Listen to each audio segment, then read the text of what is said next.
Hi, I'm Victoria from amodernhomestead.com, and today I'm going to show you how to make a really easy einkorn white sandwich loaf in a KitchenAid mixer. So a lot of people feel like you can't use a KitchenAid mixer for einkorn bread. This is something that has been perpetuated through the einkorn community for many, many years.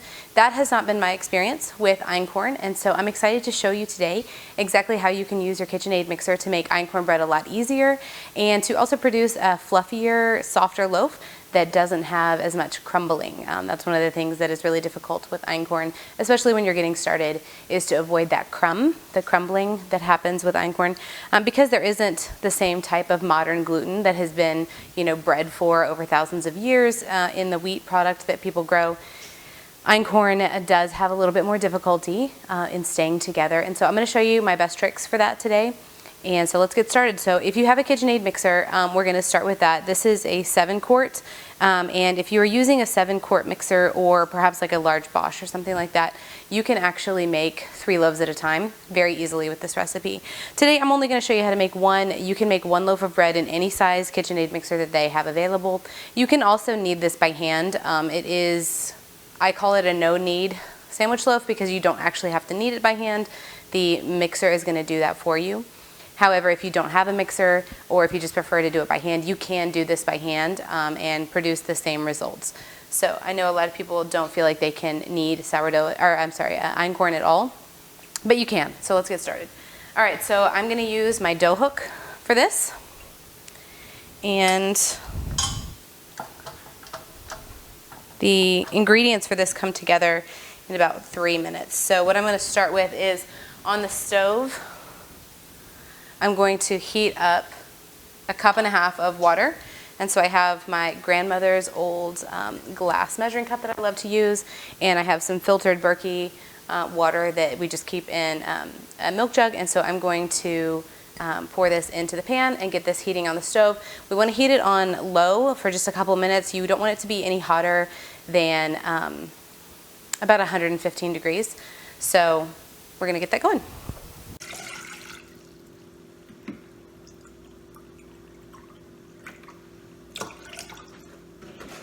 So we have that going, and in the meantime we're going to measure out our flour. So for this, I like to use Jovial all-purpose. If you use whole wheat flour or freshly ground flour, the ratios are going to be different. I don't have an exact measurement for that just yet, but for the all-purpose flour, we are going to do 500 grams of flour. So you can weigh this out with a scale. I'm just going to use cups, but you can definitely weigh it.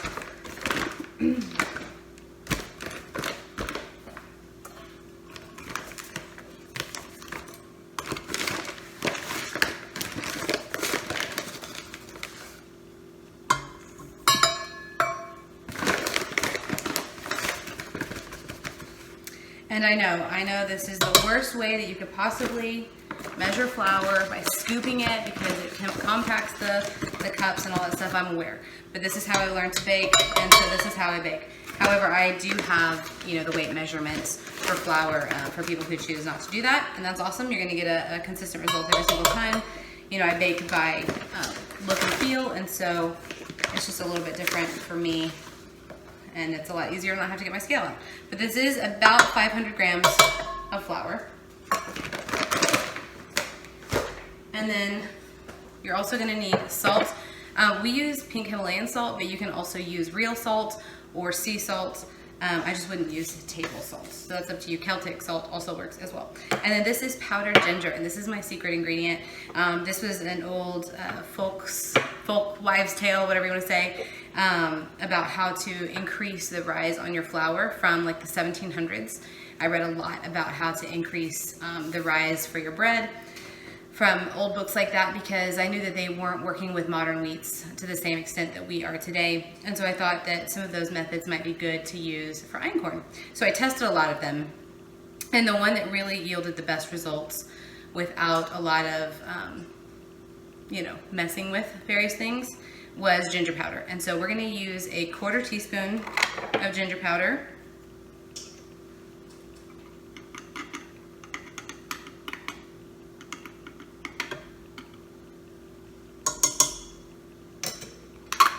And then 1 packet of organic instant yeast. And where did I put my scissors? There.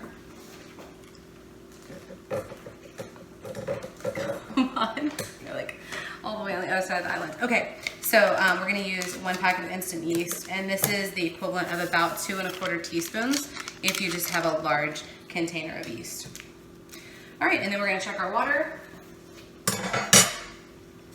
So we have our water, and a good rule of thumb is you want to be able to touch it with your finger to make sure that it's not too hot. Okay, so if it does get too hot, one of the things that you can do is simply to pour some room temperature water into the measuring cup and do about half and half for the too hot water and the cool water. So I did actually let it sit just a little bit too long. So I'm going to pour half a cup of water in here, and we're actually going to go ahead and turn the mixer on and pour in our 1.5 cups. You may be wondering why I haven't added the salt yet. I am going to let the yeast incorporate just a little bit before adding the salt. That's one of those things that I found really helps make a fluffier loaf for whatever reason. If you put the salt in right away, it does have an effect on the yeast, and it can kill off the yeast while you're mixing. And then you don't get as much of a rise. I mean, it just kills off some of it. It doesn't kill off all of it, but it does kill off enough of it that you may want to leave it out until about a few minutes into the mixing. So we have this on stir for this mixer. Most mixers, the KitchenAid mixers, will say low actually. But this one is on stir, which is the lowest setting. And we're just gonna let this mix for 10 minutes, 10 full minutes. And I know that seems crazy, but believe me, I have tested every iteration of how long to mix this, and so you really do want to mix it for that full time. So you can see it looks really dry in there, but it will incorporate more and more.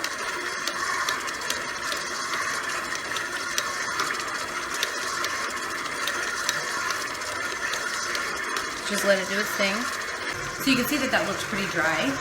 If it continues to look dry at about the 6-minute mark of mixing in that 10-minute time, you can add a little bit more water. I would only add about another tablespoon at a time until you reach the right consistency, because it can get way too sticky way too fast, and then you'll have to add more flour and just, you know, it makes a mess.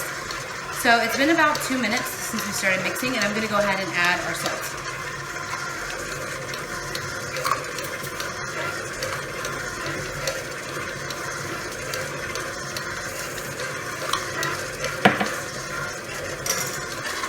It is sticking just a little bit on the bottom, but the dough is forming into a ball. Since it is forming into a ball, and actually just in the amount of time that it took me to put the camera down, it has gone ahead and formed into a solid ball. I'm just going to turn it up to medium for about 30 seconds or less to kind of open it up and help it mix more.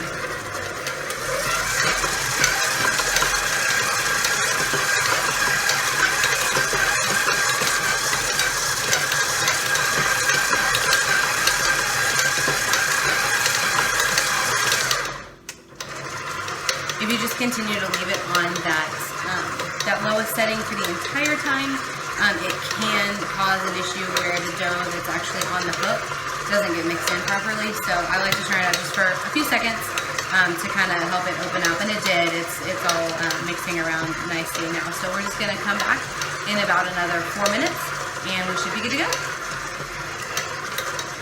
While we're waiting, one of the things that I get asked a lot is what's the difference between all-purpose einkorn, whole wheat einkorn, and freshly ground einkorn. And so I wanted to just explain those differences really quickly.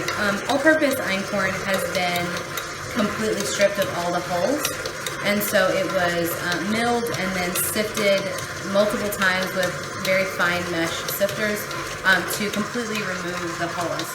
And so what you're left with is just the inside of the wheat berry, not the outside, which is the hull. And so that's what we're using today. Whole wheat einkorn, or flour in general, is wheat that has been milled and sifted, but not with a super fine mesh sifter and not multiple times. And so you end up with a little bit of hull. That's why it has that darker brown, fleck in there. This is a very homogeneous cream color flour, but the whole wheat has those, you know, different speckles in there.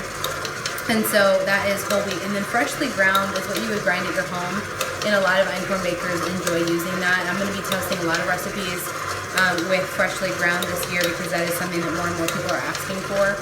And so freshly ground is what you grind at home. You may sift it, you may not sift it. But either way, even if you do sift it, you're going to have a lot more holes in it than even the whole wheat at the, you know, that you would buy from Jovial or any other place that sells einkorn. So those are the differences, and whichever one you're using, it does make a difference. You can't use just right off the bat, like you can't use an all-purpose recipe for whole wheat. You do have to adjust it a little bit.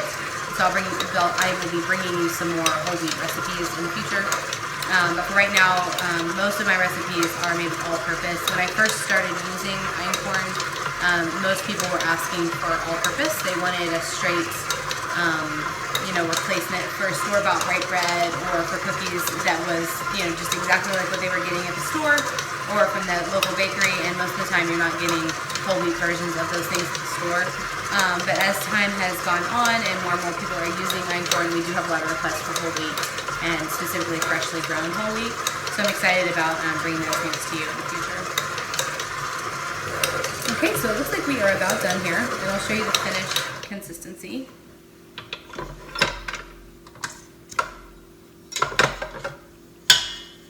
So you can see that. It's a very smooth, very homogeneous, and it is not, it is sticky, but it's not crazy sticky. If my hands were a little wet or buttered, it wouldn't be sticking at all. You can pull it. It does break. You're not going to get a window pane off of this for sure, like you would with other bread that just doesn't have the gluten in it. But it's not super sticky, and it does pull. It's very smooth.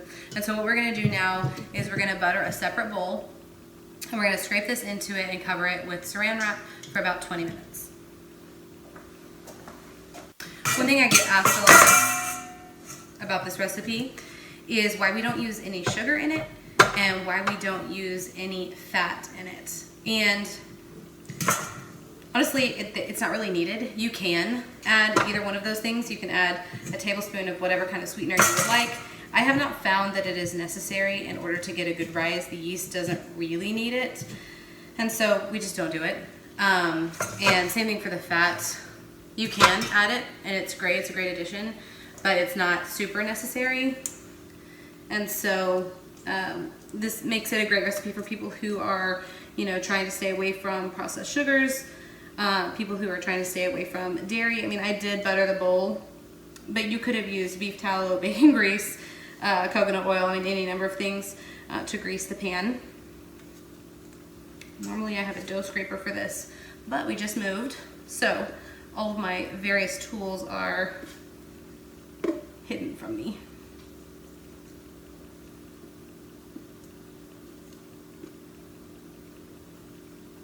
Okay, it's finally coming out.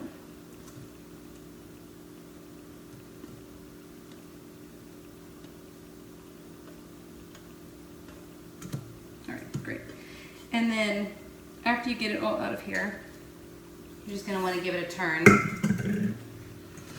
to get it a little bit coated in that grease. And you can see it's a very cohesive dough. It is not super sticky. Very easily could be worked with your hands.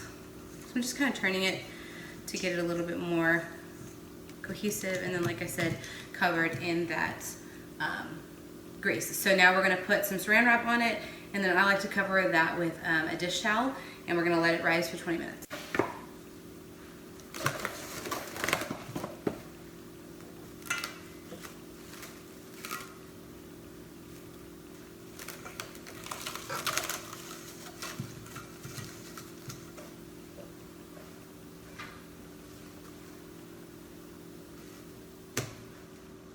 Okay, we are back. It has been about 25 minutes. I got distracted and forgot. This is a very forgiving recipe, so 20 to 30 minutes is fine. You want to go at least 20 minutes. So we've got this here in the bowl. It has risen quite beautifully. You can see. And so we're gonna just take the saran wrap off of it and keep this, don't wad it up. I'm just gonna move this to the side for just a second. And I have a greased pan here. This is greased with butter, but again, you can use whatever grease makes sense for your family. And you also want to, with clean hands, get a little bit of butter on your hands. It makes moving the dough around a lot easier. I'll show you that. All right, so I took my rings off and I have a little bit of butter here in my hand, and I'm just going to smooth it around just on your palms. And then you're gonna take the dough, get it up into your hands, and then you're gonna form it however you would like. So I like to kind of get the seam worked in on the back. You could do whatever you want for this. If you're used to kneading on the counter to create a nice roll, you can do that too, whatever you would like. And so I just get it into a nice shape here. And then we're gonna put it seam side down into the pan and kind of just press it.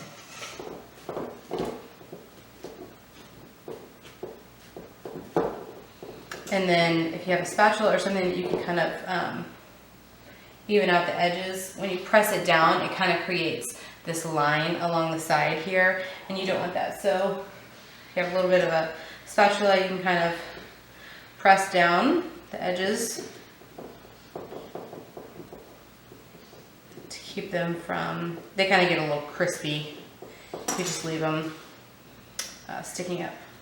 So, all right, we've got that. And then we're gonna take this saran wrap that you had before, and there's a little bit of a moist side from where the warm dough was. So what you wanna do is you wanna put that moist side down very, very loosely. You don't want it to be too crazy. And then we're gonna let that rise for another 20 minutes. If you do see during the rising process that the dough is starting to touch the plastic, go ahead and just very gently lift it off and let it rise the rest of the way without the plastic. It'll work just fine, and then that way your loaf won't fall in the oven. Okay, we're back. This has risen beautifully, and we are going to go ahead and put this in the oven. If you forgot to preheat your oven, go ahead and do that now. 375, an extra 5 minutes on this second rise is not going to hurt anything. But if you do have your oven ready to go, then you can go ahead and put this in the oven now, and we're going to bake it for 35 minutes. Look at this beautiful loaf of bread. I am blown away by this. So, let me move my mixer a little bit. So this is fresh out of the oven. And here in about 5 minutes, I'm gonna take this out and put it on a cutting board on its side so that it can cool down a little bit. And then after about 15 minutes, cooling on its side, it's really ready to cut if you want to. If you wanna slice it like in a bread slicer, you'd probably wait 30 to 45 minutes so that it's cool enough. But if you're gonna be cutting it by hand, 15 minutes is long enough for that. So as you can see, it rose really beautifully in the oven, and it's a nice dark color, and it's really even on the top. It didn't fall at all. And so I'm really excited to cut into this. Since we've been moving, I haven't been making fresh bread for the last couple of weeks, and so we haven't had it in a while. And I'm excited to have it back in our rotation. And like I said earlier, you can also bake this in batches of 3, or mix it in batches of 3 and bake it. I have actually have 12 of these pans so that I can make a bunch at a time. But if you want to just make 3 at a time, you can slice them and then freeze them in a freezer bag. I like to use just bread bags that I get on Amazon, and they're really great for freezing bread in. And when you pull them out of the freezer, they look like you got them from the store, so it's really nice just to have that kind of like familiar traditional bread feel. And that lasts in the freezer for about 6 months at the minimum. We haven't really left it in the freezer longer than that. It always gets used up. But that's up to you. It will freeze really well. You can also keep it in the fridge for a week or 2. We've definitely left it in the fridge for up to 3 weeks, and it's been great. On the counter, I would say 3 to 5 days at the most, depending on your climate. Otherwise, it will start to mold because there are no preservatives in it. It's a real food. So yeah, I'm gonna try to wait another couple of minutes and then pop this out on a cutting board, and then we'll let it cool and slice into it. It's gonna be good. Okay, so we're gonna take this out of the pan now. My son is in the living room watching Daniel Tiger, so if you can hear that, enjoy. So I've got both hot pads here, and it can get a little difficult to get them out. There we go. All right, and I'm just gonna lay this on its side to cool. I almost picked up that hot pan with my hand. It's been a long day. Okay, so there's that beautiful loaf of bread. We're gonna leave it for just a couple of minutes. Well, probably 15, and then we will slice into it. Okay, still rocking Daniel Tiger in the background, but we are ready to slice our bread. So one of the reasons why, just to clarify, you want to go ahead and take it out of the pan is because if you don't take it out of the pan, it will sweat in the pan, and then it'll get soggy, and it just never really dries out properly. And besides that, you don't really want to intentionally dry out your bread to make up for that. So just go ahead and take it out, that way it won't sweat. And then, so you can see right here, see, look. Even just laying on its side like that, it was sweating a little bit. So now we're gonna slice it. You can use a serrated knife, you can use a straight knife, you can use a bread slicer. I have not found any of those like wooden things that you put the bread down in and you kind of follow the guides to cut. I haven't found any of those that I like. So if you have one that you like, drop it in the comments because I would love to be able to recommend one. I have a lot of people ask me that question. We actually have the big industrial bread slicer from our bakery, our food line that we had that we were forced to close earlier this year. But we have that still, so I use that and it just slices the entire loaf in like 4 seconds. It's amazing. But most people are gonna slice this by hand. So you can slice it however you would like. And I just like to use a straight knife. I find that with the einkorn, I may not have let this cool enough actually. Yeah, but you can see that beautiful crumb. Isn't it gorgeous? And I sliced a little thin. So I'm gonna do one more slice. I don't think I let this cool enough. I was too excited. I'm just kind of lightly pressing against the top to get through the crust. That's another thing. Just so that you know, the top crust is going to be pretty hard when you take it out, but once you let it cool, especially if you let it cool in a Ziploc bag, it's going to soften beautifully. It's just like the tortillas, if you've ever made einkorn tortillas. If you let them sit under a towel for a few minutes, they soften perfectly, but if you try to go ahead and use them, they are hard and they crumble, and it's more like a cracker than a tortilla. And so that's the same way with the bread. You want to go ahead and let it rest inside a Ziploc in order to get that like really soft, classic sandwich bread crust. I'm gonna grab a serrated knife because this isn't cool enough to cut with a straight knife, and I'll be right back. All right, serrated knife time. Let's go ahead and try this.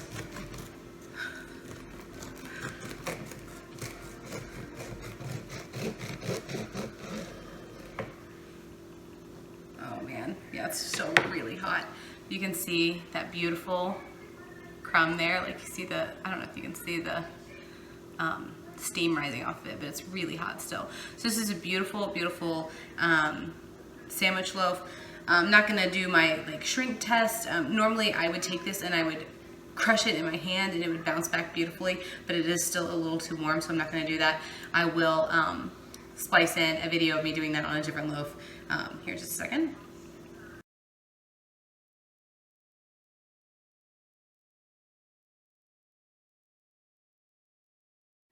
So that's what it normally looks like when it's cool, but this is still really warm. I'm gonna get some butter and we're gonna taste this.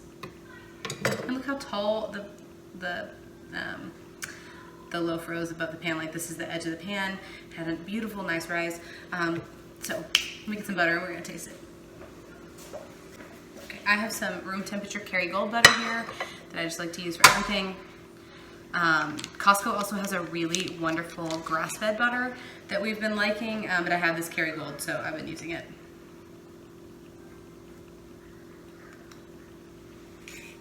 Let's see how it tastes.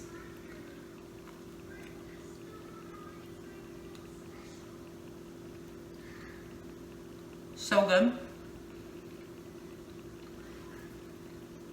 It's got a really soft bite to it. It's of course not like other traditional bread that basically feels like a cloud.